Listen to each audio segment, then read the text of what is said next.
This is a prime example of the problem with the healthcare system being a for-profit thing.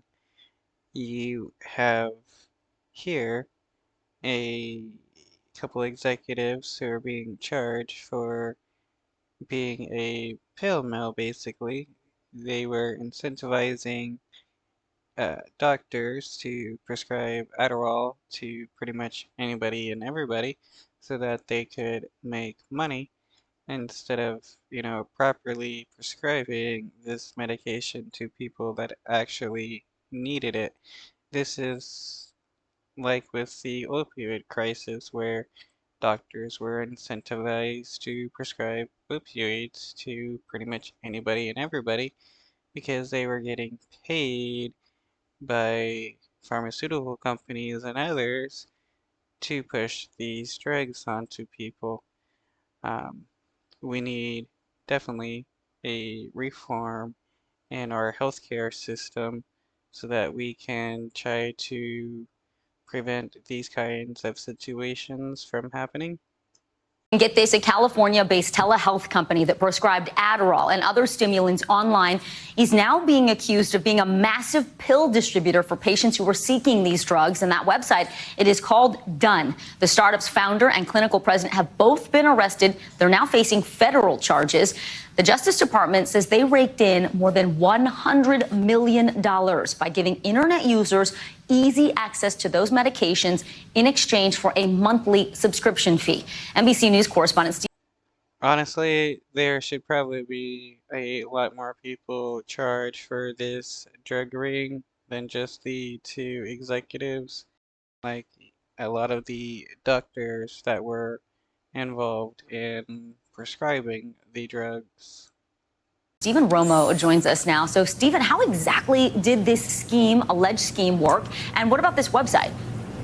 Yeah, Vicky, I thought this was going to be sort of a more obscure technique, but according to the Justice Department, this was all based on social media ads targeting people who feel they might have ADHD, something I've seen come up in my feeds many times before. Well, according to the DOJ, the CEO, Ruth He, and President David Brody based this business on that online marketing. And prospective patients would just click on a link embedded in one of these ads, and it would take them to a very brief survey. They say it takes about a minute to fill out, and then it would connect them with a clinician who could then prescribe them a stimulant like Adderall or another prescription. But the DOJ claims the clinicians themselves were given very limited information about these prospective patients, and they also say that the company pressured these clinicians to offer these prescriptions to patients regardless of whether or not they actually believed they had ADHD. And you mentioned those numbers there. Prosecutors say the company made $100 million in revenue by setting up prescriptions that ultimately distributed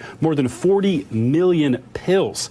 Now, he and Brody were both arrested in California on these conspiracy charges, and there's more to come there.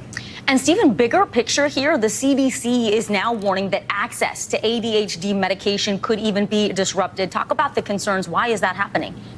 Yeah, the concern there, these some 50,000 patients, the CDC is warning that their Adderall, a powerful stimulant, of course, their supply of it could be disrupted. So they say particularly people who have gone through Done to get these prescriptions, if they're running low, they should go to a healthcare expert, a different provider, as soon as they can to get evaluated and perhaps get another prescription there. They also say there's an ongoing shortage of these Oops.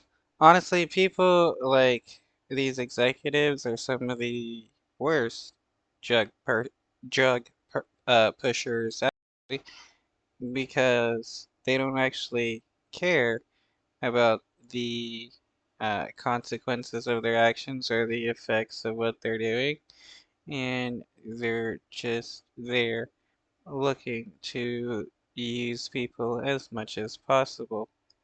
medications in the background of all this, just another